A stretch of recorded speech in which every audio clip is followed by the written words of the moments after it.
வணக்கம். டிஎன்ஜி ஹேண்ட்கிராஃப்டில் இன்றைக்கி நம்ம பார்க்க போகிறது இந்த வயர் கூடைக்கு வந்து பேஸ் அடி எப்படி போடுறது அப்படின்றத இன்றைக்கி நம்ம பார்க்க போகிறோம். ஸோ வீடியோ ஃபுல்லாக ஸ்கிப் பண்ணாமல் பாருங்கள். பிகினர்ஸாக இருக்கிறவங்களுக்கு கண்டிப்பாக இந்த வீடியோ வந்து ரொம்பவே யூஸ்ஃபுல்லாக இருக்கும். நிறைய பேர் கேட்குற ஒரே டவுட் வந்து இந்த சைடு வயர் இருக்குது பார்த்திங்களா, பேஸ் போட்டுட்டு அது எங்களுக்கு நிறைய வேஸ்டேஜ் ஆகுது, அப்புறம் அதுக்கு எவ்வளோ மெஷர்மெண்ட் எடுக்கணும் அப்படின்லாம் கேட்குறீங்க. இந்த வீடியோ பாருங்கள், கண்டிப்பாக உங்களுக்கு வந்து யூஸ்ஃபுல்லாக இருக்கும். சைடுக்கு நம்ம எடுக்கிறதுக்கு மெஷர்மெண்ட்லாம் கிடையாது. நான் வந்து வயரை எப்படி அளக்குறேன் அப்படின்றத பாருங்கள். அதுபடி போட்டாலே வயர் வந்து உங்களுக்கு வேஸ்டேஜ் ஆகாது. இன்றைக்கி இந்த கூடைக்கு வந்து எவ்வளோ மெஷர்மெண்ட் எடுத்து எப்படி இந்த கூடைக்கு வந்து பேஸ் மேக் பண்ணியிருக்கேன் அப்படின்றத இன்றைக்கி நம்ம பார்க்க போகிறோம். ஸோ வீடியோ ஃபுல்லாக ஸ்கிப் பண்ணாமல் பாருங்கள். பிகினர்ஸாக இருக்கிறவங்களுக்கு ரொம்பவே யூஸ்ஃபுல்லாக இருக்கும். இது வந்து நார்மல் நாட்டுக்கு கூடைக்கு இந்த மாதிரி நான் வந்து சொல்லியிருக்கேன். ஸோ இந்த ஸ்டெப்பை நீங்கள் ஃபாலோ பண்ணுறப்போ உங்களுக்கு வந்து இந்த கூடைகள் வந்து ஈஸியாக நீங்கள் வந்து பேஸ் போட்டு முடிச்சிடலாம். இப்போ ஃபஸ்ட்டு வந்து எப்படி வயர் கட் பண்ணியிருக்கேன்னு சொல்கிறேன். இந்த கூடைக்கு 5.25 அடியில் 21 வயர் வந்து கட் பண்ணிக்கணும். ரெட்டில் வந்து 14 வயரும், எல்லோவில் வந்து 7 வயரும் இதை கட் பண்ணி வச்சுக்கோங்க. இந்த கூடைக்கு வந்து நம்ம ஃபஸ்ட்டு டிசைட் பண்ணிக்கணும் எப்படி போட போகிறோம் அப்படின்றத டிசைட் பண்ணிவிட்டு நீங்கள் வந்து இந்த கூடைகளை வந்து போட ஆரம்பிங்க. இந்த ஸ்டீல் ஸ்கேலில் தான் நான் மெஷர்மெண்ட் எடுத்திருக்கேன். பேஸ் வந்து 11 லைன் வந்து கேட்டிருக்காங்க. ஏன்னா பேஸ் வந்து அகலமாக இருக்கணுன்றதுக்காக 11 லைன் கேட்டிருக்காங்க. இப்போ நான் ஃபஸ்ட்டு வந்து பேஸ் வந்து எனக்கு எல்லோ கலர் வயரில் தான் நான் ஸ்டார்ட் பண்ண போகிறேன், அந்த சென்டர் லைனு.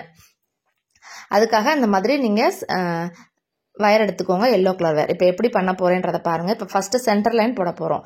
இதுலேயுமே வந்து ஃபஸ்ட்டு எல்லோ கலர் வயர் எடுத்து ஈவனாக நீங்கள் வந்து மடிச்சுக்கணும். நீங்கள் இந்த மாதிரி நான் சொல்கிற ஸ்டெப்ஸை நீங்கள் ஃபாலோ பண்ணாலே கூடைக்கு வயர் வந்து உங்களுக்கு வேஸ்டேஜே ஆகாமல் நல்லா நீட்டாக கூடையை மேக் பண்ணிக்கலாம். இந்த மாதிரி ஈவனாக நீங்கள் மடித்து இந்த மாதிரி வச்சுக்கோங்க. இப்போ எப்படி மெஷர் பண்ணுறேன்னு பாருங்கள். இப்போ இது வந்து நம்ம மடித்த வயர், இது வந்து ரன்னிங் வயரு. சேம் அதை எல்லாத்தையும் சேர்த்து பிடிச்சிக்கோங்க. பிடிச்சிட்டு அந்த ரன்னிங் வயரில் நீங்கள் இந்த மாதிரி இவ்வளோ, இப்போ நம்ம பேஸ் வந்து 11 லைன் போட போகிறோம். சென்டர் லைன்லேருந்து கால்குலேட் பண்ணால் 5, இங்கிட்ட 5 லைன், இங்கிட்ட 5 லைன் போட போகிறோம். அப்போ அந்த 5 நாட்டுக்கு தேவையான வயரை விட்டுட்டு நீங்கள் வந்து அளக்கணும். அதாவது ஒரு 10 சென்டிமீட்டர் வந்து நீங்கள் விட்டுட்டு இந்த ரன்னிங் வயரை வந்து நீங்கள் அளந்து இந்த மாதிரி நீங்கள் போட்டுக்கணும். ஃபஸ்ட்டு நாட் இந்த மாதிரி போட்டுக்கோங்க. எப்பயுமே வந்து இந்த மாதிரி நீங்கள் நார்மல் நாட் பேஸ் போட போகிறீங்கன்னா இந்த மாதிரி மெஷர்மெண்ட் எடுத்துக்கோங்க. இப்போ நம்ம போட்டோம் பார்த்தீங்களா, அந்த நாட்ஸ் ரெண்டையுமே வந்து அப் அண்ட் டவுன் செக் பண்ணணும் கண்டிப்பாக. ஏன்னா இந்த மாதிரி செக் பண்ணலன்னா கடைசியாக ஃபினிஷிங் பண்ண வர்றப்ப நம்மளுக்கு லாஸ்ட் லைனில் வயர் பத்தாமல் போகும் பார்த்துருக்கீங்களா, அது வந்து இந்த மாதிரி செக் பண்ணாமல் இருக்கிறதுனால தான் அந்த மாதிரி வயர் பத்தாமல் இருக்குது. நீங்கள் வந்து கண்டிப்பாக வந்து இந்த மாதிரி வயர் செக் பண்ணிக்கோங்க. அப்படின்னா தான் வந்து அந்த ஃபினிஷிங் வந்து உங்களுக்கு நீட்டாக கிடைக்கும். இல்லைன்னா வயர் பத்தலை அப்படின்ற பிரச்சனை இல்லாமல் உங்களுக்கு இந்த ஃபஸ்ட்டு லைனுக்கு மட்டும் நீங்கள் அப் அண்ட் டவுன் செக் பண்ணிக்கோங்க. இது வந்து இப்போ நம்ம ரன்னிங் வயர் விட்டோம் பார்த்தீங்களா, அது தெரியுதா, நம்மளுக்கு இவ்வளோ தூரத்துக்கு நம்ம விட்டுட்டு அளந்துருக்கோம். ஏன்னா 11 லைன் நம்ம பேஸ் போட போகிறதுனால இவ்வளோ விட்டுருக்கோம். இதே இது 9 லைனுக்குன்னா இன்னும் கொஞ்சம் நீங்கள் கூட்டிக்கணும். இதே இது ஒவ்வொன்றுக்கும் ஒவ்வொரு மாதிரி. அடுத்து 15 லைன் நீங்கள் போட போகிறீங்க பேஸ் அப்படின்னா அதுக்கு தகுந்த மாதிரி நீங்கள் விட்டுக்கணும். இதுதாங்க ஃபஸ்ட்டு. இந்த ஃபஸ்ட்டு லைன் மட்டும் நீங்கள் வந்து இந்த ஸ்டெப்பை நீங்கள் ஃபாலோ பண்ணிட்டீங்கனாலே இந்த கூட ஃபுல்லாக ஈஸியாக முடிச்சிடலாம் பேஸ் போட்டு. இப்போ அடுத்த நாட் பாருங்கள். நீங்கள் பேசாமல் எப்பயும் போல் வயரை வந்து ஈவனாக மடிச்சுட்டு நீங்கள் இந்த மாதிரி நாட் போட்டுக்கலாம். நம்ம எப்படி நீங்கள் ஸ்ப்ளிட் பண்ணி இந்த கூடையை நீங்கள் போட போகிறீங்கன்றது ஃபஸ்ட்டே டிசைட் பண்ணிக்கணும். அப்படின்னா தான் அந்த கூடையை வந்து நீங்கள் 1 by 1 அந்த ஸ்டெப் பை ஸ்டெப்பாக நீங்கள் வந்து ஃபாலோ பண்ண முடியும் உங்களுக்கு.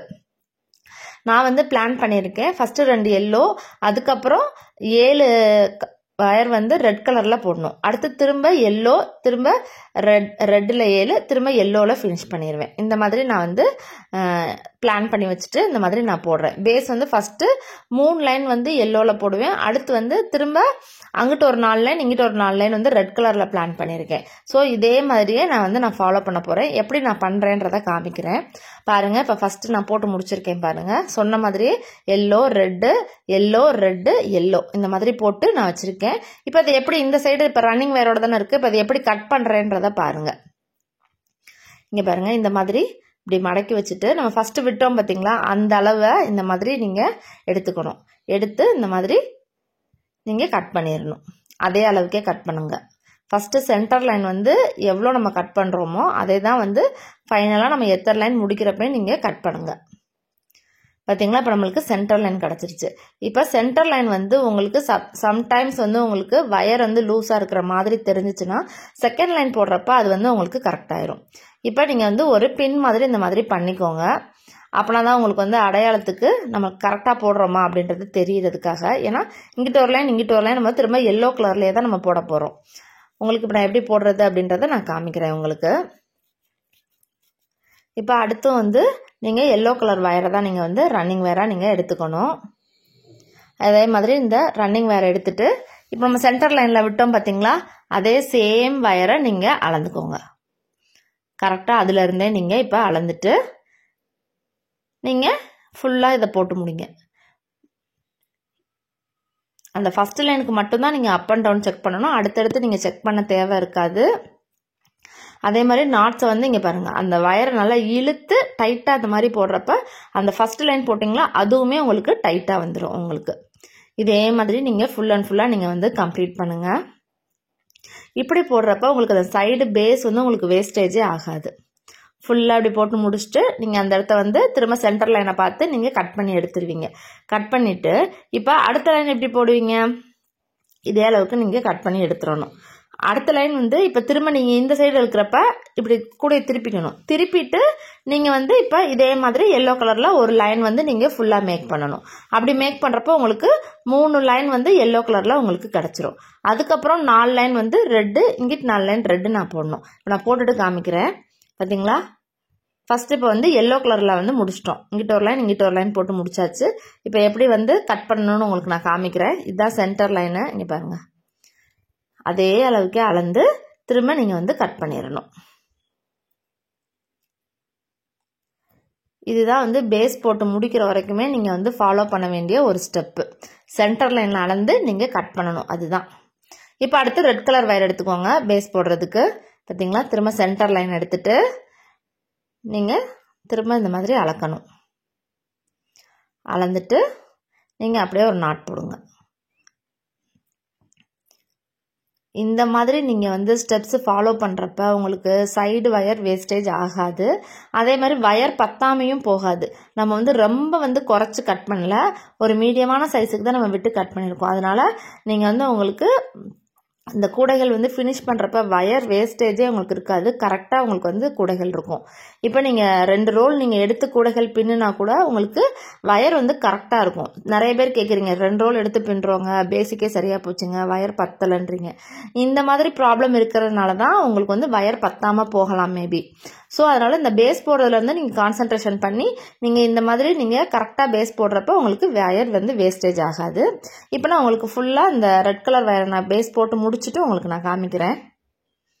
பார்த்தீங்களா, நான் வந்து இந்த சைடில் 4 ரெட் கலர் லைனில் போட்டிருக்கேன், இந்த சைடில் ஒரு 4 ரெட் கலர் லைனில் போட்டாச்சு.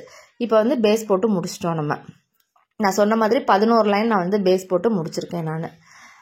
இப்போ இங்கே பாருங்களேன், இந்த கூடை வந்து எப்படி சுருண்டு இருக்குது பார்த்தீங்களா. இப்போ இது வந்து உங்களுக்கு நேராக இருக்கணும் அப்படின்னா நீங்கள் வந்து அடியில் பேஸ் வந்து குச்சி சொருகிக்கோங்க.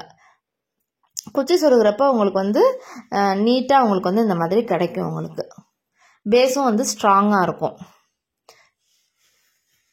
குச்சி எப்படி சொருகிறதுன்னு சொல்லிட்டு தனியாக ஒரு வீடியோ இருக்குது, அதை நான் டிஸ்கிரிப்ஷனில் தரேன், நீங்கள் வந்து பார்த்துக்கோங்க. இந்த கூடைகள்லாம் மேக் பண்ணுறதுல ஏதாவது டவுட் இருக்குது அப்படின்னா ஸ்க்ரீனில் இருக்க நம்பருக்கு வந்து எனக்கு வாட்ஸ்அப் பண்ணி கேளுங்க. நீங்களும் இதே மாதிரி பேஸ் போட்டு எனக்கு இந்த கூடையை ஃபினிஷ் பண்ணி என்கிட்ட சொல்லுங்கள் கரெக்டாக இருந்துச்சான்னு. ஓகேவா, இந்த வீடியோ பிடிச்சிருந்தா லைக் பண்ணுங்கள், மறக்காமல் நம்ம சேனலை சப்ஸ்கிரைப் பண்ணி வச்சுக்கோங்க. தேங்க்யூ.